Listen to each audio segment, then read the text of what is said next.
So, the next talk is by Torstein Nilssen, and it's rough perturbation of the Navier-Stokes equation. Thanks for the introduction and for the invitation. So my name tag says TU Vienna, so I should also thank you for getting me a job. So I will talk about two different types of rough perturbations that you can do of the Navier-Stokes system. It's based on a joint work with Martina, who is here, and James-Michael Leahy. So we're looking at a stochastic version of the Navier-Stokes equation. We're going to look at periodic boundary conditions and some given initial data. As you all know, I just want to recall that the solution is really a pair of functions. It's u, which is the velocity field, which models the fluid, or the velocity field of the fluid, and p is the pressure. And so given the name of the workshop, I guess I don't have to motivate, or I don't have to convince you that we should add noise to the equation. But let me just mention this final bullet point here. A month ago there was a very interesting paper by Franco Flanduli and Dejun Lu that we will hear more about tomorrow. Yes, okay. So this is the classic Navier-Stokes equation. So how do we add noise to the equation? So what we did, as you will see somehow a bit naively, we just said, okay, we looked at the nonlinear term here, and then we said just let's add sort of a linear term, but that has the same structure as a nonlinear term. So we add a transport noise term here. We have some vector field sigma k, which are divergence free. We also wanted to take them divergence free because we know that the solution should be divergence free. And then we multiply this by the time derivative of some irregular path. And this is what we will take to be a rough path. And now we wanted to study this equation using an energy or a variational framework. And what you see is that, I will show this in a second, that the noise here is energy conserved, at least formally. So let's just briefly recall what does it mean, what's the energy method for PDEs. So to simplify, we just remove the nonlinear term and also the pressure of the equations. We just look at a heat equation perturbed by some noise. And now we want to study this as an evolution equation in L2. What you see is that there are two discontinuous operations in the equation. So the Laplacian is not continuous on L2, and either is the gradient. So you have to do something, and one thing that you could potentially do is to look at the mild formulation, where you replace the Laplacian by convolution with the heat kernel, and then you would have to look at the competition between sort of taking the gradient and the heat kernel, and then see if you can prove well-posedness of this equation.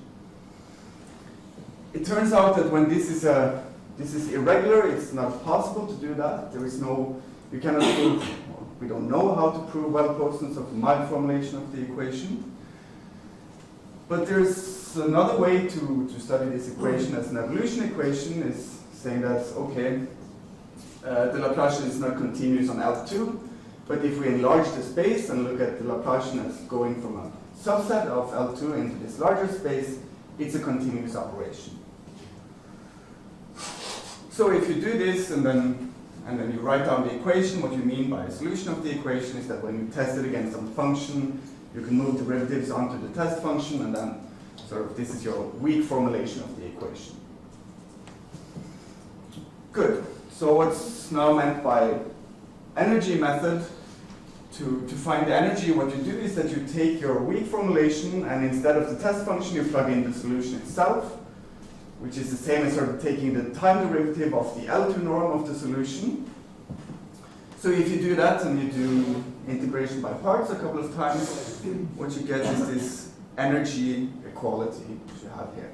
And now you see why I said on the first slide that if sigma is divergence free, then this is formally it's energy conservative, because then if this is divergence equal to 0, then this term just drops out and you have perfect energy conservation. If not, what you can do is that you can take out, let's say that the divergence is bounded, you can take it out, you get an expression of this form, and to go from this inequality to this, you use a Grunwald argument. Now, if C is truly an irregular path, let's say that it has infinite length, then this estimate is too crude, because what you see here, this is of course equal. This is the length of the path, so this would be infinity. But I mean, at the more basic level, it's not even clear what this integral means. So now to look at some PDEs where you have this very irregular path in it, let's try to simplify it more, and so we even remove the heat term, and we look at the pure transport equation. So this is now the equation, just to understand some concepts. So it's just the time derivative of f is equal to a vector field applied to f, and multiplied now by this irregular path. And let's say we start the equation in L2.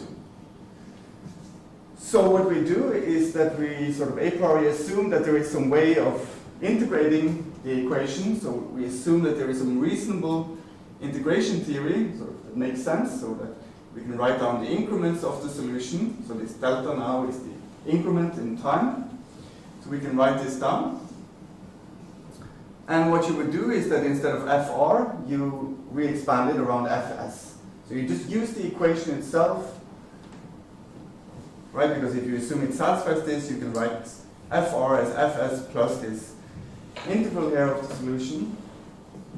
And now if the integration theory is sort of reasonable, then since fs here doesn't depend on the integration variable, you can just take it out of the integral. And so what you're left with is the vector field applied to the solution and times increment of the path. And this is nice because it doesn't depend on the derivative of the path. Now if you do this step once more, you iterate once more, what you see is that you get the vector field applied to itself, applied to the solution. So you iterate the vector field and you multiply this by the iterated integral of the path. But you also get some remainder term. So in the case that everything was smooth, then you can just write down exactly what is the remainder term. And it will be a triple integral. And okay, it's a triple integral in time, but you see you apply the vector fields 3 times to the solution. So now what we do is that we assume that C is an alpha Hölder continuous path for some alpha between 1/3 and 1/2. This choice 1/3 and 1/2 is sort of the first interesting regime, but it's still non-trivial. And we assume that we have some way of making sense of the iterated integral of the path. So we assume that we have some tools from probability theory, for example. We could think of a E2 or Slatonic integration, which enables us to make sense of this. If C is a Brownian motion, let's say, then you can really make sense of this as a Slatonic integral, for example.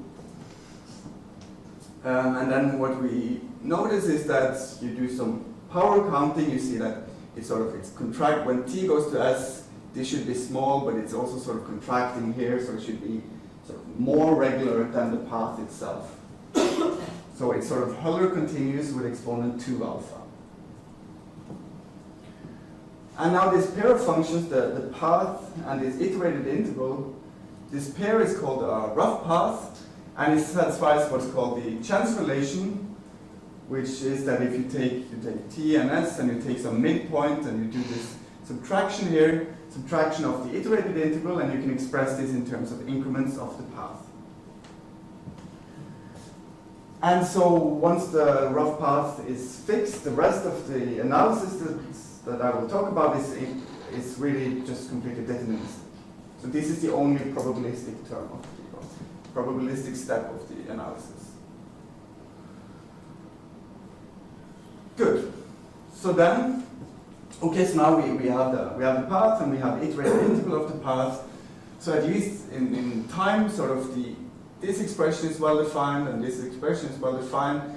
So these expressions in time are well defined except for this remainder. And I wrote down again this formal expression. But now, so what we see is that it's really a triple integral in time. And then when we do the same power counting as before, we see that if we have a triple integral, this should be even more regular. So this should be like 3 alpha Hölder continuums. And now this is the reason for having alpha bigger than 1/3, because now 3 times alpha is strictly bigger than 1. So in time, this is a remainder, what we call it.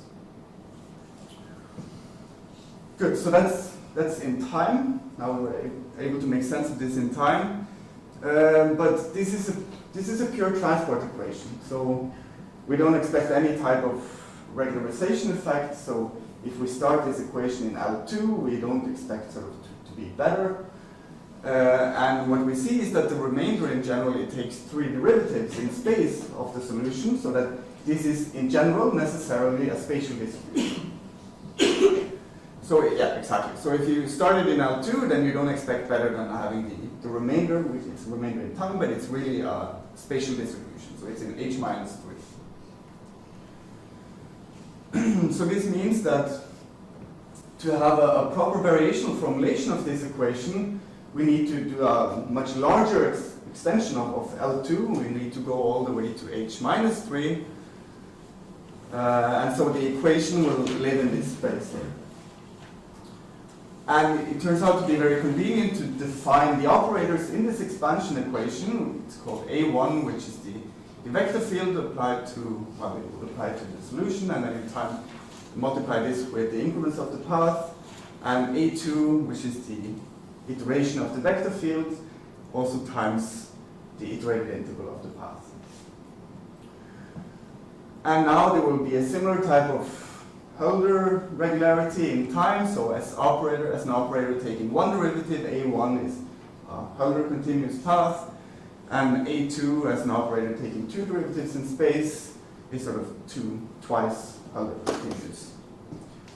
And the algebraic relationship that I showed with the called Chance relation for the iterated integral will translate now just to some operator equality, algebraic operator equality. Okay, and this was baptized Unbounded rough drivers by Ismail Bayol and Massimiliano Rubinelli in a very nice paper from a couple of years ago. So now we had all the terms in the equation were well defined except for this remainder, and let's define this. We will say that f as a path taking values in L2 solves this equation if this f natural is implicitly defined by this relation, meaning that we really define f natural in terms of this expansion. And we will say that f, the path in L2, is a solution if this guy is remainder in time, but we allow it to take 3 derivatives in space. So that's the notion of solution.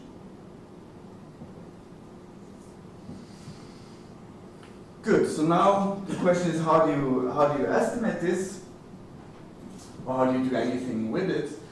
There were some a priori estimates done by Leahy, Rubinelli, Hofmanov, and Tyndall a couple of years later, where they looked at, so I mean it's the same type of equation except you have some drift term, which is just it's a path of bounded variation, and you allow it to be a spatial distribution as well.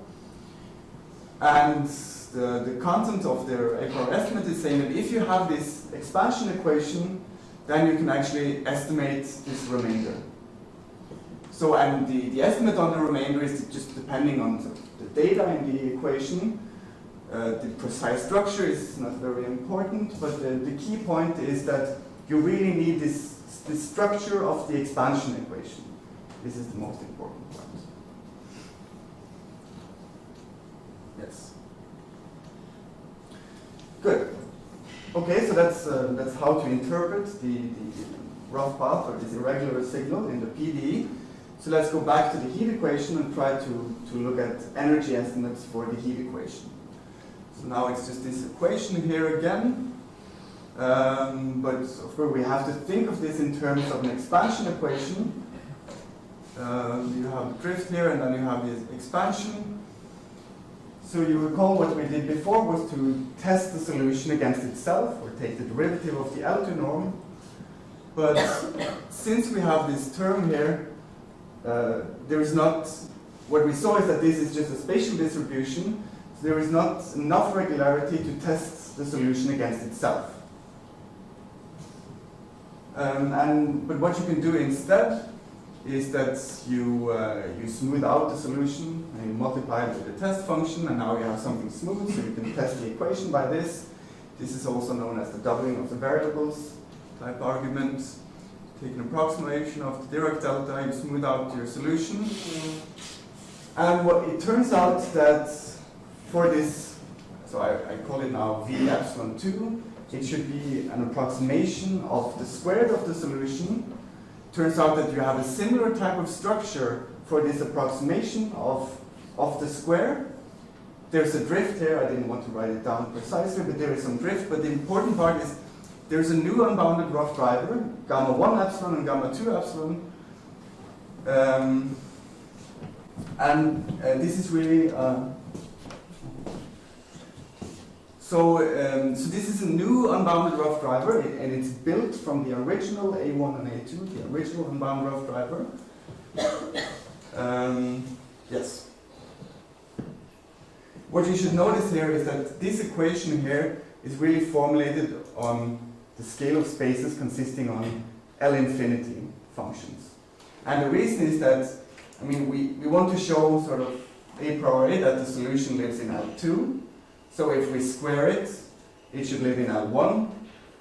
And then for some technical reasons, we cannot really look at L1 as taking evolution in L1, because L1 is not a dual space of any Banach space. So we have to embed L1 into the dual space of L infinity. But that's fine, you can do this. Good. So now, okay, now we have an approximation of the squared of the solution. And it has this expansion equation, so now we can use the a priori estimates to bound the remainder in terms of the data. So if we know that the data is uniformly bounded in epsilon, we get a uniform bound on the remainder. And there is a result by Bayer and Gubinelli, which is a type of commutator estimate in the spirit of Depin and Lyons. Depin and Lyons did this for low spatial regularity of the vector field, but this is now done for very low time regularity of the vector field. So supposing that the rough path satisfies the symmetry condition, and the experts here would just recognize this as a weaker geometric rough path, and you assume some spatial regularity of the vector field, W3 infinity, then this gamma 1, gamma 2 that you built, I didn't tell you how to do it, but you sort of built this, and it turns out that it's uniformly bounded in epsilon as a family of unbounded rough drivers. Good, so this means now we can really bound this remainder here uniformly in epsilon, and we can also just send epsilon to 0, and we can see that the limit equation, the thing that you expect actually is satisfied. So there's an equation for the squared of the solution, and again, it has a similar structure. There's the same type of structure with the unbounded rough driver. And okay, I notice once again that this is really on the L infinity scale of spaces. This is formulated on the dual spaces of L infinity. Okay, once again, one can use the structure of this equation to get an a priori estimate on this remainder, and then there's a rough version of the Grunwald lemma that sort of allows you to conclude that the equation has finite energy. Okay. Excuse me? Yes. What is n? What is the n of Wn infinity? It's just the number of derivatives. It's the Sobolev space. Yeah. Good. Okay. So now let's try to do this for the Navier-Stokes equation.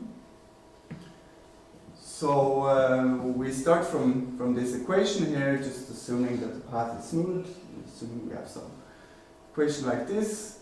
And we shouldn't forget the spatial restriction, namely that the divergence of u has to be 0. And the usual way to look at this equation in a variational framework is that you project this onto the divergence-free vector fields. So you just take the equation and you project it onto the divergent. This is denoting the divergence-free vector fields. You project the equation, and this is what you get. And so you know that the pressure term goes away from this equation, but there's a new equation for, you can sort of, so if you have a solution of this equation, at least formally, you can recover the pressure by doing this equality here. So okay, P is projecting onto divergence-free, and Q is the orthogonal projection. So then you can recover the pressure in this way from a convective term like this, but there is also part of the pressure coming from the noise in this case. Okay, so we start from this equation. We assume we have some way of making this integral with the rough signal. We iterate the equation into itself, and what we obtain is this expansion equation here. So we have some drift, which we know from before, and then there is this expansion. What you should notice is that since we projected the equation onto the divergence-free vector field, when we do the iteration, we iterate also not only the vector fields, but also the projection. So the unbounded rough driver now, which I call AP1 and AP2, you see will also contain the projection, which will be present here in A1 and A2. But at this point it's fine. This is an unbounded rough driver on the scale of solid spaces. Like this. So it has the correct structure, so we could use this to get a priori estimates on this one.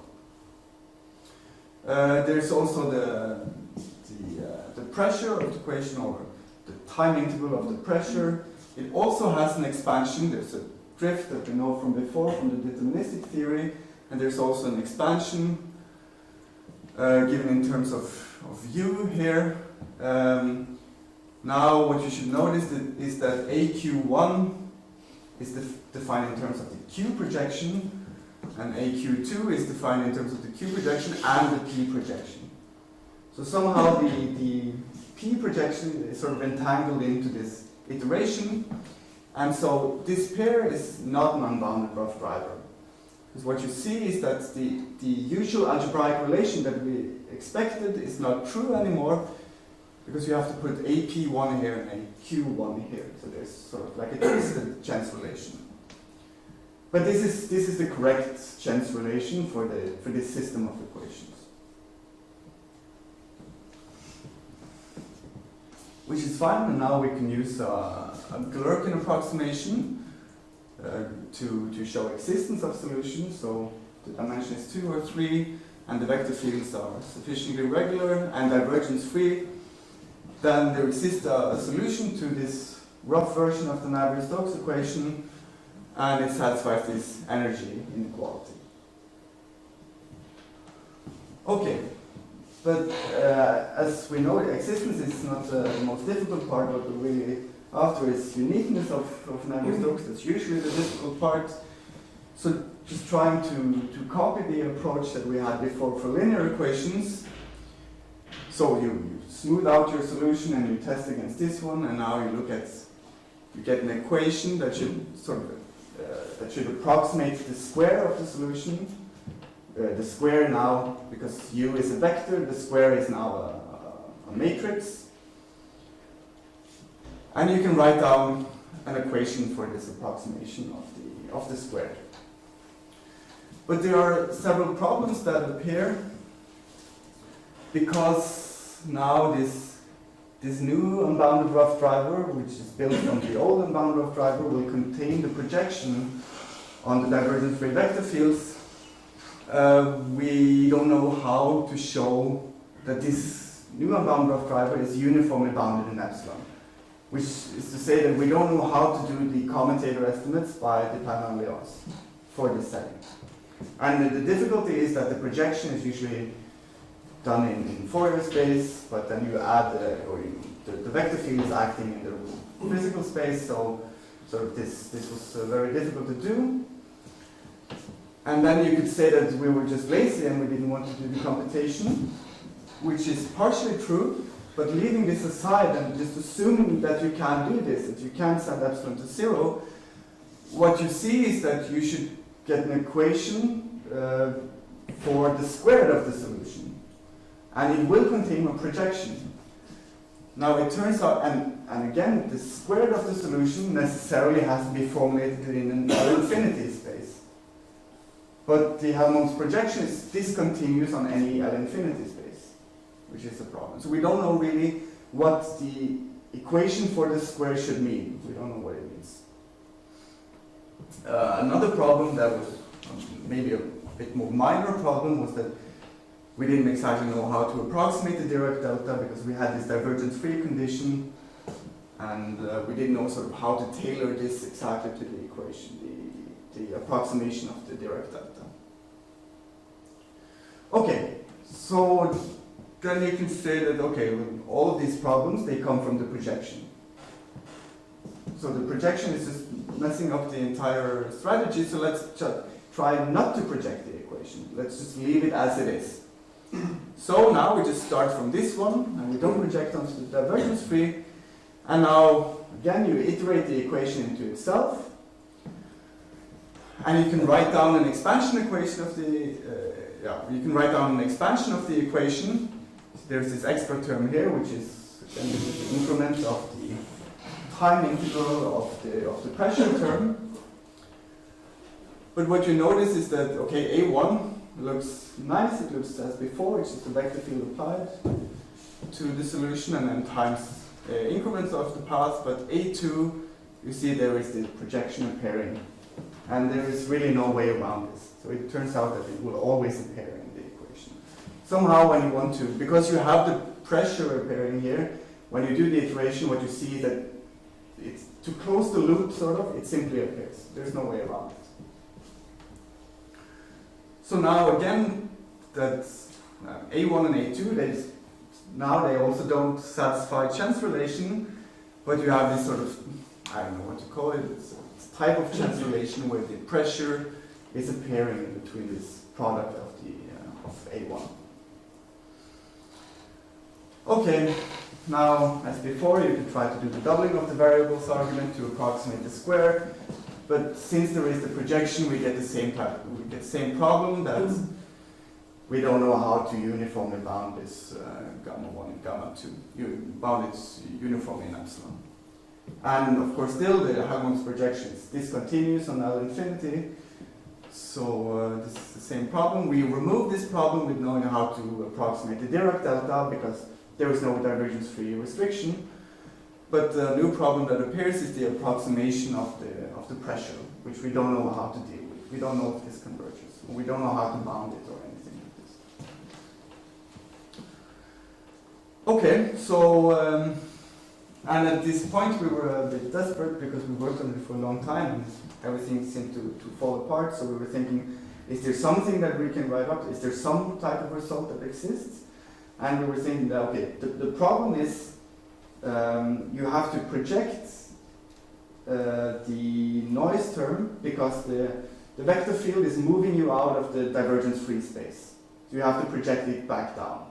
So we were thinking, is there some way, is there an example of coefficients where this doesn't happen, where the vector field doesn't move you out of the divergence-free space?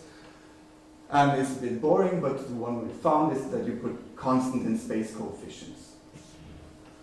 So now you just assume that the vector fields are constant in space, and then you can work with either with the projected version or non-projected, it doesn't really matter, and you can write down the expansion of the Navier-Stokes. Now you see that the pressure term can be recovered just from the nonlinear term of Navier-Stokes. There is no noise term in the pressure anymore. And A1 and A2 will be a proper unbounded rough driver because there is no projection appearing. I mean, there's also constant vector fields. So then, fine, then you can do this, you can approximate the square, and now I put a line through all the problems. We removed all the problems by looking at this example, and we could approximate the Dirac delta by sort of taking an orthonormal basis of the divergence-free L2 space and sort of truncated the sum of tensors. And this fits very nicely into the equation because of the constant coefficient. So you can do this, and then you get your energy estimates. I always have to put a line through the 3. We can improve energy equality with dimension equal to 3. So when the dimension is equal to 2 and the vector fields are constant in space, then the solution of the rough transport equation has energy equality, meaning it's there. And for those of you who know rough path theory, there is stability in the rough path sense, namely in the rough path metric, is continuity of the mapping. So the solution as a function of this pair of the path and its iterated integral, there is continuity. Okay, so that was the story for a while, and then James-Michael, our co-author, he attended a talk by Dan Crisan, and which made us question why did we actually add transport noise to the equation. We sort of just looked at the nonlinear term and just said, let's try to look at a linear version of the nonlinear term, which is a bit naive actually.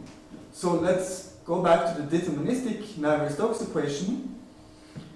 So usually you think of the solution of the equation as a vector field, so that you can decompose it in the tangent space. This is the basis of the tangent space. But there is a way to derive the Navier-Stokes equation from a conservation of circulation principle. And it reads that if you take the flow, take phi to get the flow generated by the vector field, and then you look at the image of the flow of some closed curve, and then you do a line integral of the vector field over this curve, and this should be independent of time. It should be conserved.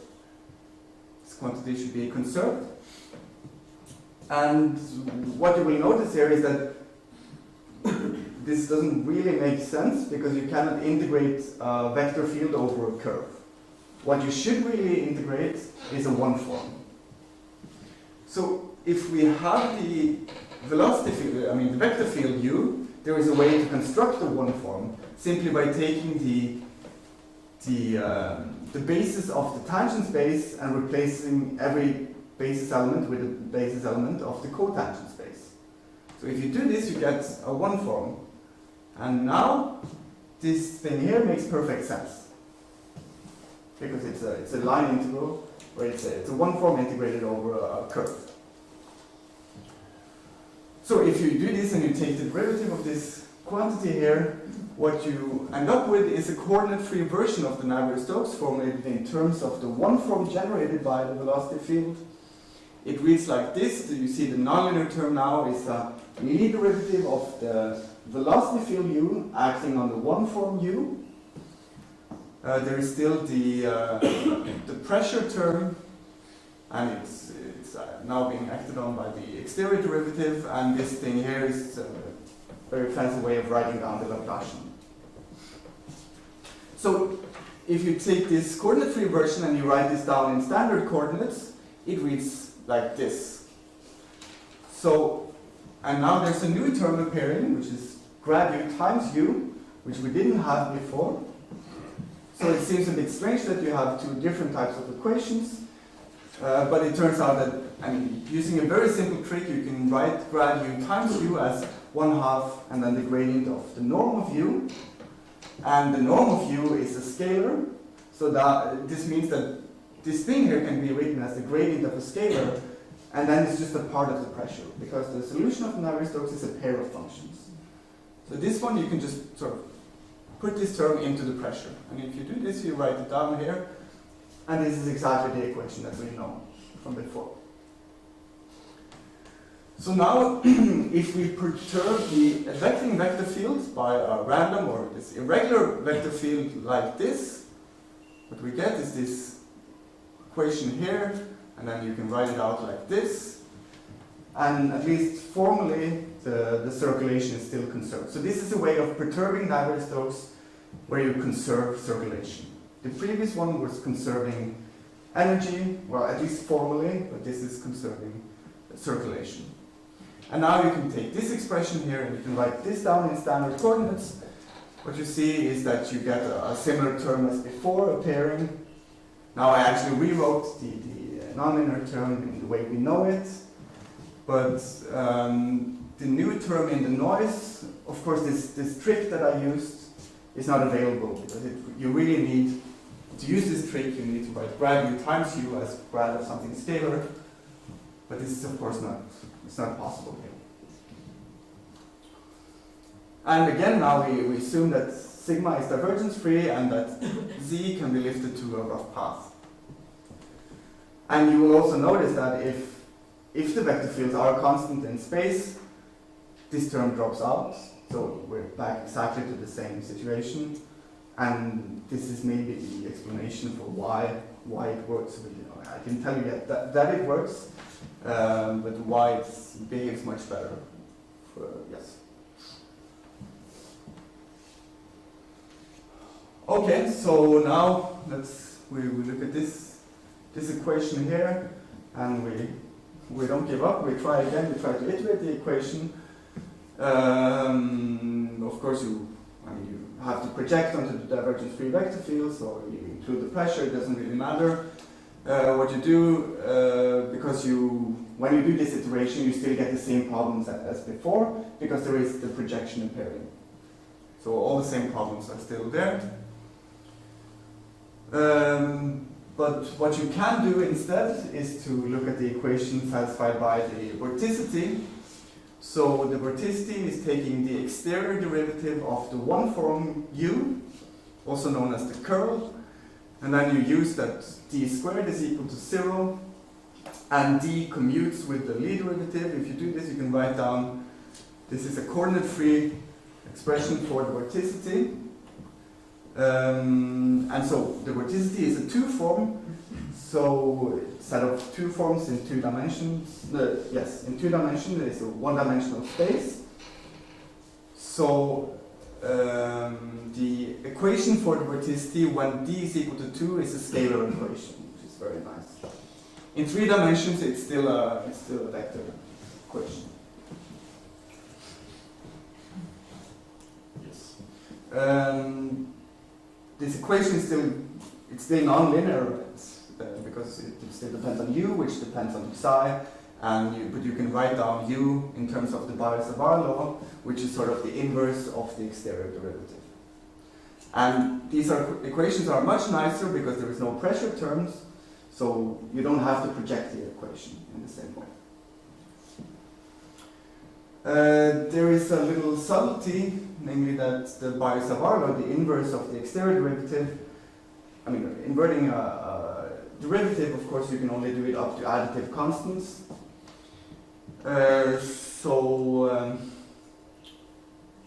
Yes, you can only do this up to additive constants, but it's not difficult to see that the correct constant that you have to add is the spatial average of the velocity field.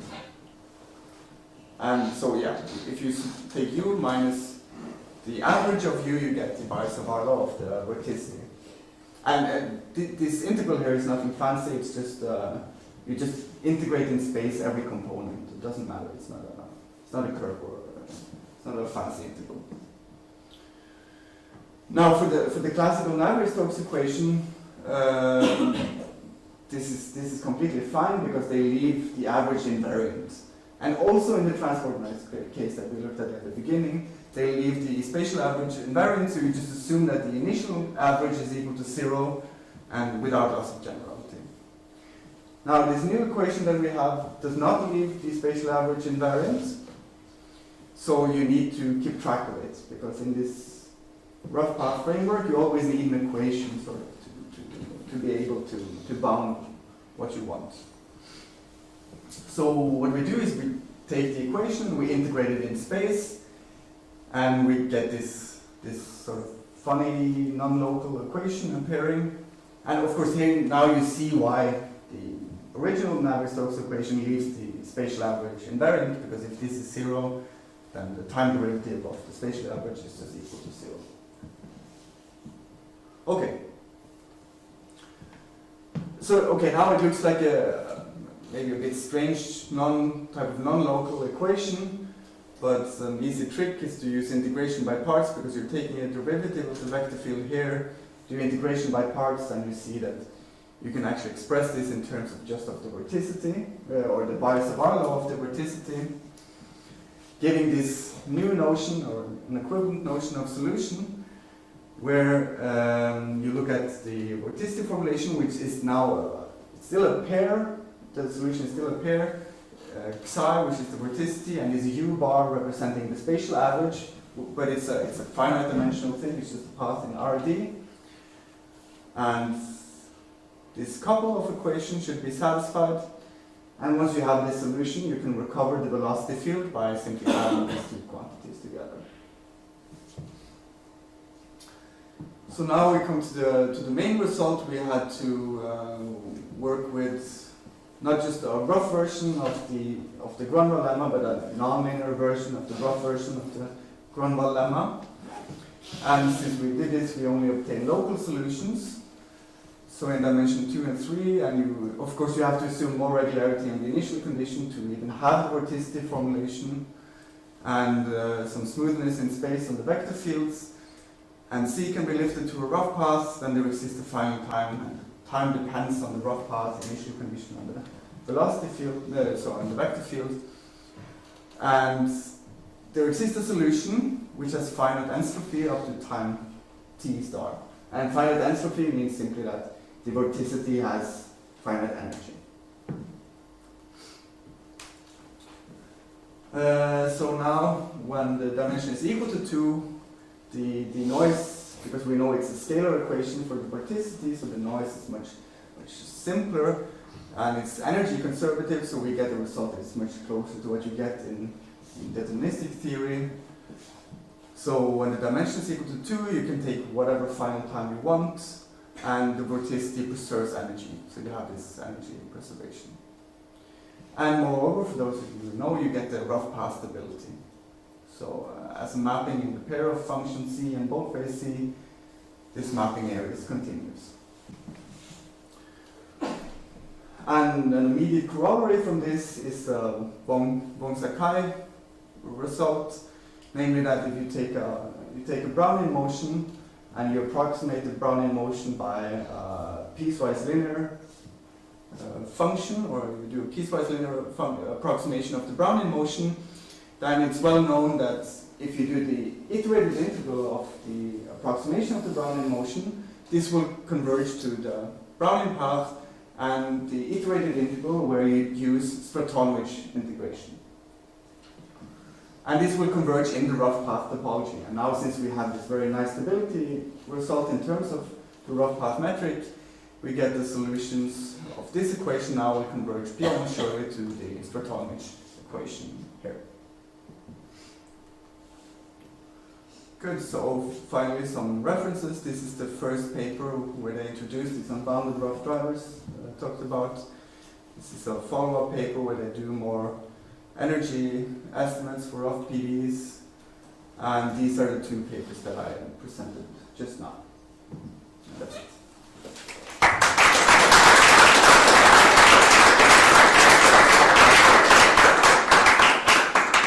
Thank you very much. Any questions? Martin. No, so so you mentioned that you have in your main result you have existence for d equal to 2 and 3. So in d equal to 3 of regular solution. In d equal to 3, do you have uniqueness or up to time? Of course, you cannot have. Yes. Up to. I think so. Didn't we, Martina? I think we got uniqueness up to the some time. No. In 3 dimensions? Yes. In 3 dimensions. What is the initial The data? solutions are not so. Sorry? The solutions are not so regular. No, okay. I don't remember. Yeah. Okay. It's good that you're here. Okay, yeah, because it's okay. But you expect to get uniqueness. Lucas, Yeah. I'm not sure. To be honest. Lucio, you had a question? Yes.